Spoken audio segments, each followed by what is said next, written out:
ना वादा करते हैं हम सभी यहाँ के जनता कि अगर आप एयरपोर्ट पर घेराव करेंगे तो हम लोग भी यहाँ से उठकर आपका जो पटना में राबरी आवास है इसका ईंट पत्थर सब उखाड़ कर और गोपालगंज के फुलवरिया गांव में बिक दिया जाएगा। यहाँ से पटना से नामो निशान इनका ख़त्म कर दिया जाएगा, बाप बेटा भाई सब का ये वादा है। उसके बाद नाहर का भी रास्ता कंप्लीट है औरंगाबाद तक, उससे भी आ सकते हैं। बिहटा से आने के लिए उधर आरा बक्सर के लोगों को भी बिहटा से कोइलवर पुल होकर और आसानी से बिहटा सरमेरा पकड़कर, अब बिहटा सरमेरा का रूट ही यही है जो नया केंद्रीय सरकार के द्वारा बनाया गया है। बहुत ही अच्छा रोड कंप्लीट है सभी जगह। वो कार्य जगदानंद सिंह प्रदेश अध्यक्ष के पहले जन्म लेते ही राजपूत थे, हिंदू थे, लेकिन वो अब ना वो राजपूत रहे ना हिंदू रहे, वो बस एक प्रदेश का अध्यक्ष हो गए हैं। उनके हाथ में कोई कमान ही नहीं है, ना उनका सपना में भी शायद नहीं आता है कि वो राजपूत क्षत्रिय समाज से आते हैं। और उनका नमस्कार, आप देखना शुरू कर चुके हैं आईएनपी लाइव। मैं सर्वोत्तम कुमार, जहां बागेश्वर धाम सरकार के धीरेन्द्र शास्त्री जी का कार्यक्रम होना है। आज मैं उसी स्थल से आपको लगातार दिखा रहा हूं, कार्यक्रम के बारे में आपको बता रहा हूं। और जो पंडाल आपको इसके पहले वाला वीडियो में दिखाया था, तो अभी हम जानने का प्रयास करेंगे कि कार्यक्रम का क्या कुछ शेड्यूल है और पटना और दानापुर से कैसे कैसे इस सभा स्थल पर पहुंचा जाएगा, जिससे कि जो कथा का श्रवण करने के लिए आएंगे उनको दिक्कत ना हो। तो यहाँ के जो लोकल हैं अविनाश जी, उनसे मैं बात करूँगा, वो बताएंगे आपको कि दानापुर से किस रूट से आना है या पटना जंक्शन उतरते हैं तो आप कैसे इस कथा स्थल पर पहुँचिएगा। और इसके बाद जो विवादित बयान चल रहे हैं कुछ नेताओं का कि हम पटना के एयरपोर्ट पर ही उनको रोक लेंगे, उनको यहाँ आने ही नहीं देंगे, बाबा को जेल में होना चाहिए था, ये फर्जी बाबा हैं। तो हमारे साथ अविनाश जी हैं इन सभी मुद्दों पर बात करने के लिए। अविनाश जी, पहले तो जो सुनने के लिए यहाँ आएंगे उनको बताइए कि कैसे कैसे आना है दानापुर और पटना के।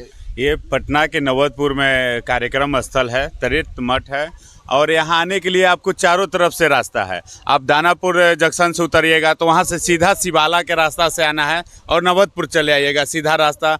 आप एम्स के रास्ते से आते हैं तो एम्स के पास से भी दो रास्ता आता है। एक रास्ता नाहर का रास्ता है जो कार्यक्रम स्थल से एकदम नज़दीक है, उसके नाहर का रास्ता वहीं से है।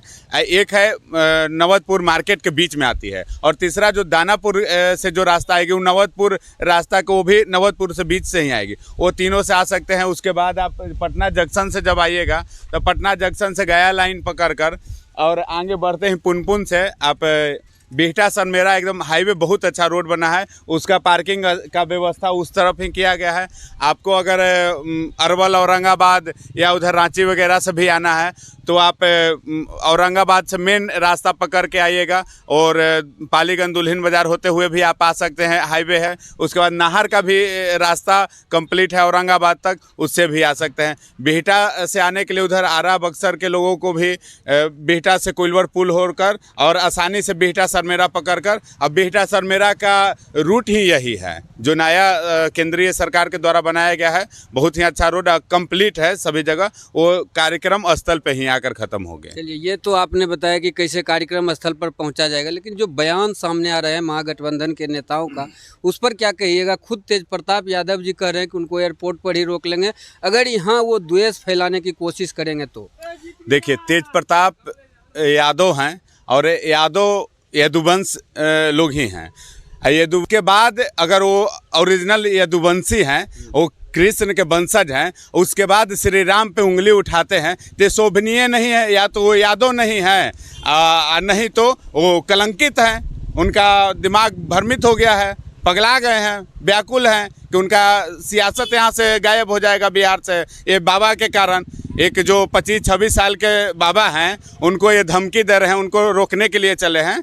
तो इतना वादा करते हैं हम सभी यहाँ के जनता कि अगर आप एयरपोर्ट पर घेराव करेंगे तो हम लोग भी यहाँ से उठकर आपका जो पटना में राबरी आवास है इसका ईंट पत्थर सब उखाड़ कर और गोपालगंज के फुलवरिया गांव में बिक दिया जाएगा। यहाँ से पटना से नामो निशान इनका ख़त्म कर दिया जाएगा, बाप बेटा भाई सब का ये वादा है यहाँ के लोगों का।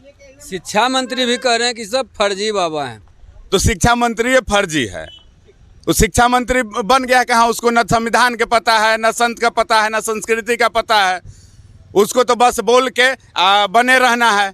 यहाँ सब इस क्षेत्र के बहुत सारे संस्कृत का विद्यालय है। यहाँ से लड़कन पढ़कर संस्कृत का डिग्री लेकर और टीचर बने थे, ज्वाइनिंग का इंतजार कर रहे थे और उनके बबुआ आनंद आए और उसमें बीपीएससी का लागू कर दिए। अब बताइए कितना लड़कन को ज्वाइनिंग का इंतजार था, वो सब उसका शौक सपना पढ़ा लिखा मेहनत संस्कृत का ख़त्म कर दिया गया यहाँ का।